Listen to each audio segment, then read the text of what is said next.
morning, morning. Good morning. Good morning to you. When trying to preserve one's pride, what measures are reasonable? Now I have a partner, Green. I should finally be able to date on Amelia Harris once and for all. I love it. How far is too far? This ain't necessary, and it ain't right. Error. I gotta go for the kill. No. Make your own conclusions as you follow the events which threaten to leave Sha'Tanya undone. Sha'Tanya Undone. We want to welcome Mario Herbert back, author of this book, and he has an entire series. So it's good to have you with us. Welcome back. Yes, thank you very much. It's great to be back. I so love, for people who are just tuning in and who have not had the privilege of hearing about your work, let's talk a little bit about all the books you write that really are authentically Bajan stories, from the minibuses back to the schoolgirls and the young boys and how they react, all of the talk. So if you were to summarize the work you do within the pages of your books, how would you describe your approach to writing? All right, I would describe it as a very authentic representation of growing up in Barbados and all of the challenges that persons face growing up and the lessons persons learn. Right. So let's talk a little bit about where you started, from the very first publication to where you are today. Okay, so the very first publication was kind of not too long ago. That would have been Adrian at Large. That would have been in 2021. And the story kind of told itself from there, because there are so many wonderful experiences and interesting ones that it kind of told itself. And we are now here having a female protagonist, but all in the same world. So now here we are with Sha'Tanya Undone. Yes. And I really love that you've been connecting the digital space with what's happening in the books as well, because I feel like that's going to really help a lot of young people to connect with these stories once they can see it kind of come alive digitally in video as well. So talk to us about this particular book, where you now have, as you mentioned, this female protagonist. Okay, so this is the second book in the Sha'Tanya series. So the last book, we saw her as a very popular girl, that she's sort of the girl that everybody would love to be. This book, we shake that up, and the book opens, there is a really horrible storm that claims her house. So her entire living situation changes. She is now poor. Where she lives is not like the best. So it is really something that I think lots of people relate to growing up, when one feels somewhat ashamed of where they live.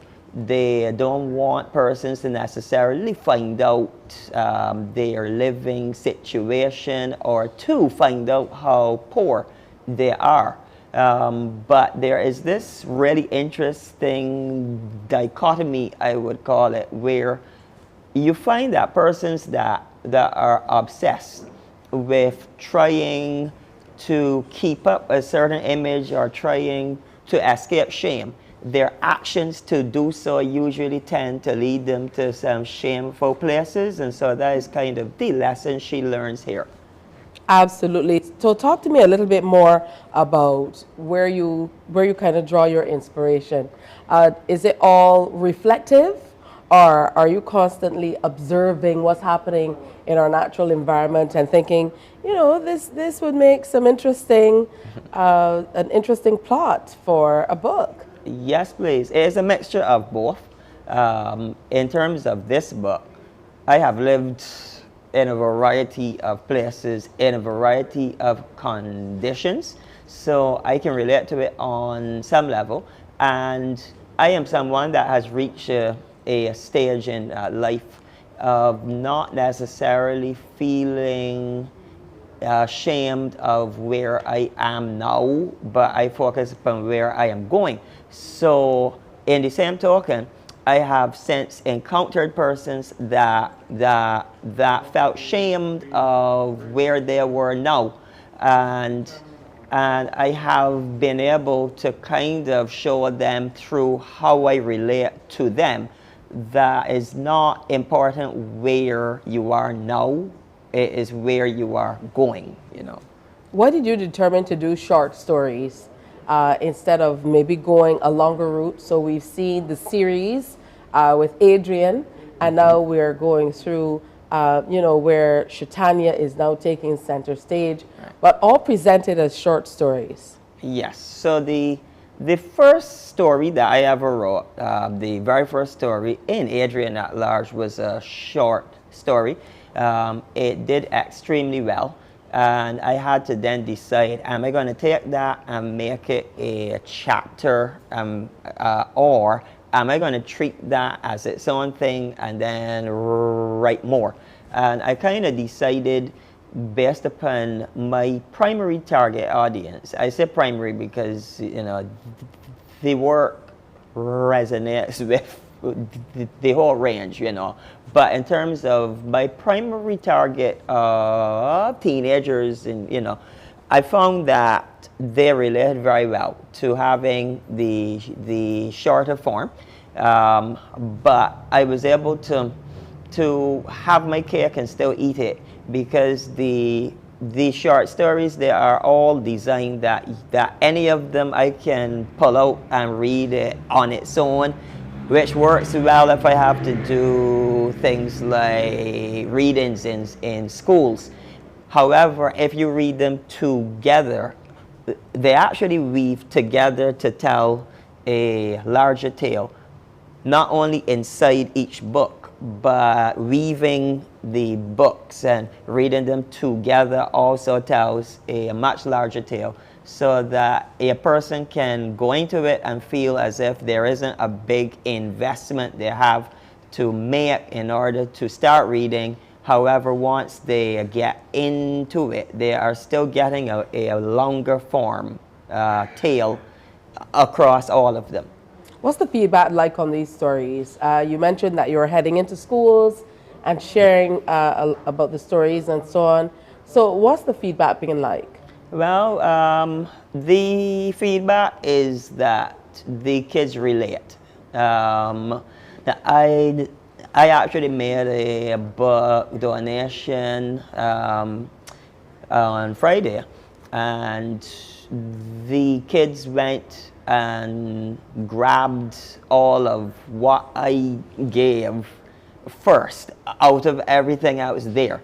And I think that it just kind of shows you that when you can give kids things that are relatable to them, they can see themselves in some way represented, not only in the cover art, but on each page there are experiences that feel as if this could actually be me. Right, so it has been received really, really well, where I actually have kids that are not only asking how soon until they get the next one, but it has also sparked kids to want to actually write also. How important has it been for you to write stories where local children can see themselves reflecting from the pages of what you write, as you mentioned, not only in the art that we're seeing on the cover pages, but through the stories, the colorful stories that really are authentically Bajan, like I said, from the minibus rides to the minibus drivers and conductors' behavior, etc. Yes, well, I would say this, growing up in school, There were lots of books we had. There were even some of them regional. But reading stories in a school context, there seemed to always be something in it that I didn't have a reference for. And at some point during school, the thought crossed my mind, how come we don't necessarily get more Barbadiana type things? So that was definitely important for me to bring it home. If I was going to write anything, I wanted it to be brought home to BIM. That's truly excellent. Where can we get the books, Mario, for those people who are thinking, I need to hear more about Adrian, and I certainly want to hear about Sha'Tanya? Yes, please. All of the books, they are now available in Deanna Dash's toy shop. All right, so that's where you can find the whole series right now. Absolutely. So make sure you check out Sha'Tanya Undone. This is the latest addition to the series. Yes. So make sure you pick it up. It can make a wonderful gift for that young person. Morning, morning, morning.